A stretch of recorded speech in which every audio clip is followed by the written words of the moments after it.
Alors ça, t'en as déjà vu, c'est des réglettes étanches. Celle-ci, elle est extrêmement pratique, elle a beaucoup d'avantages, mais elle a surtout ça. Les amis, bonjour, bienvenue. Je vous montre aujourd'hui un produit simple, efficace, qui va partout. Regarde bien. Ceci est une réglette étanche, comme il en existe beaucoup. Donc ce produit va pouvoir aller dans un garage ou même dans les milieux industriels, on en vend beaucoup. Ça va te permettre d'éclairer une grande surface sans être trop aveuglé grâce au diffuseur qui va répartir le flux correctement. Gros avantage de ce produit, il est très costaud. Voilà. Oui, il y en a qui vont encore dire que je suis un bourrin et que je maltraite les produits, mais sur les chantiers et dans l'utilisation au quotidien, surtout dans un garage ou dans un milieu industriel, il faut quelque chose de costaud. Donc là, c'est flexible et du coup, ce n'est pas cassant, c'est très costaud.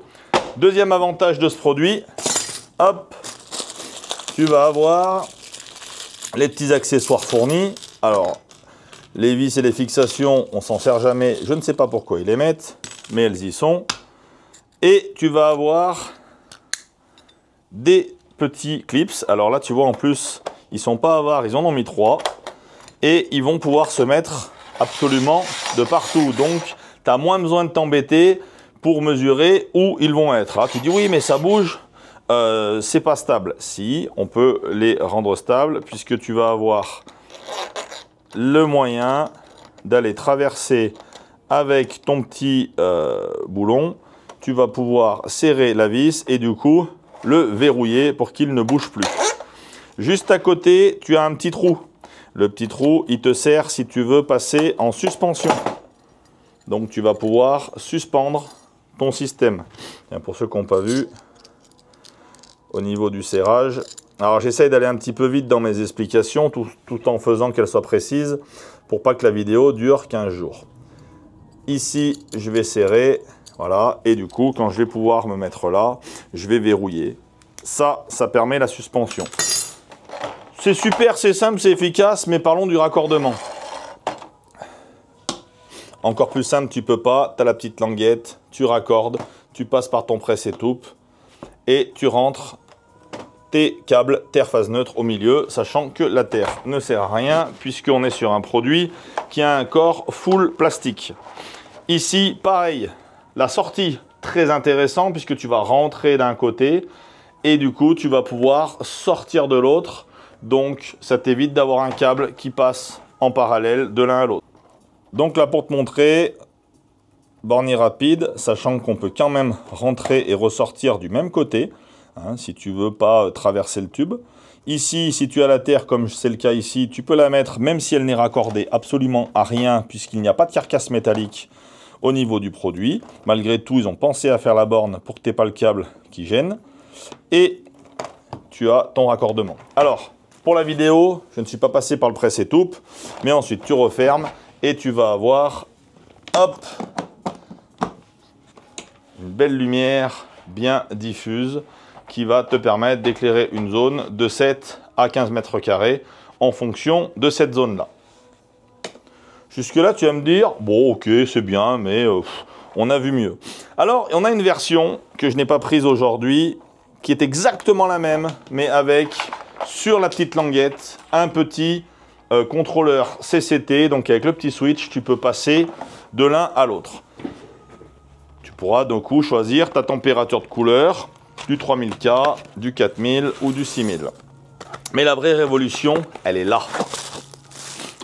Donc, je te montre ce qui se cache dans cette petite boîte et qui va fortement t'intéresser. Ce produit, cet accessoire, c'est un détecteur. Il en existe en infrarouge et en hyperfréquence. Et il va te permettre de customiser ta réglette qui pour l'instant est traditionnelle, on-off. On ne peut pas la varier, on ne peut pas la piloter. Simplement en rajoutant ce petit accessoire qui va se mettre en entrée de ligne.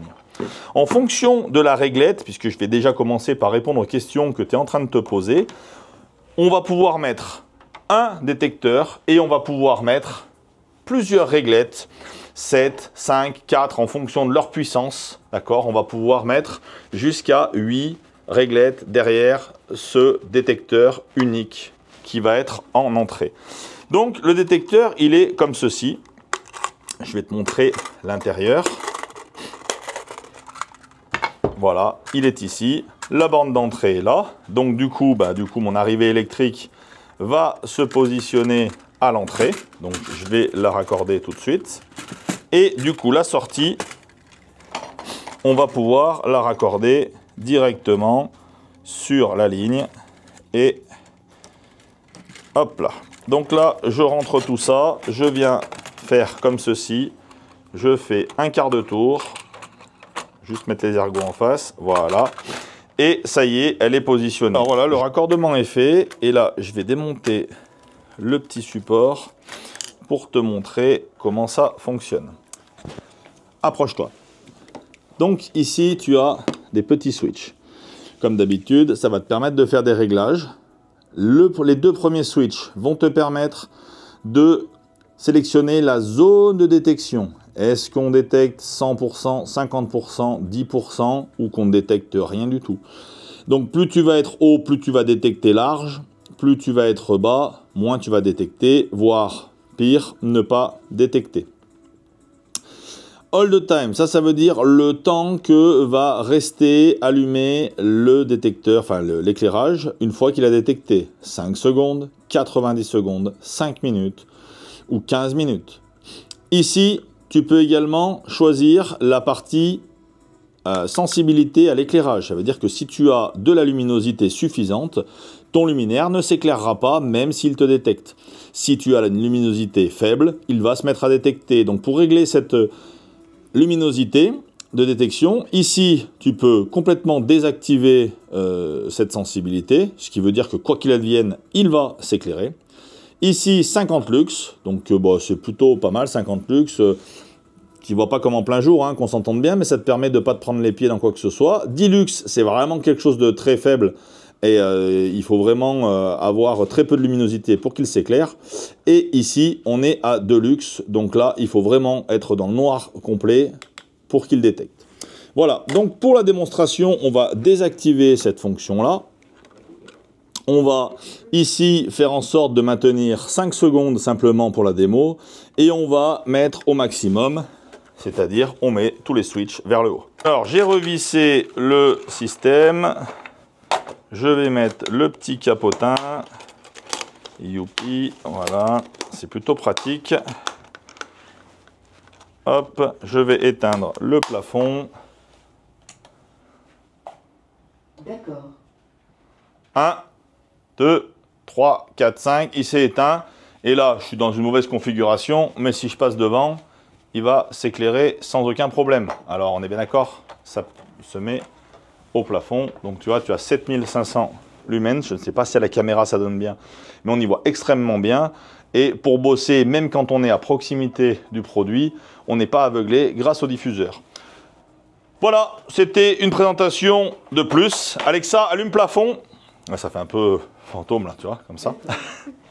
Bref, si tu veux savoir la référence, si tu veux savoir où trouver ce produit, tu partages, tu commentes et je te répondrai avec le plus grand des plaisirs. Je rappelle, parce qu'on m'a souvent demandé, que je bricole en tant que professionnel installateur, ancien installateur, maintenant je suis distributeur des produits et que je recommande très fortement à toutes les personnes qui me regardent de faire appel à un professionnel du bâtiment qualifié pour pouvoir accorder les produits que je montre. À bientôt!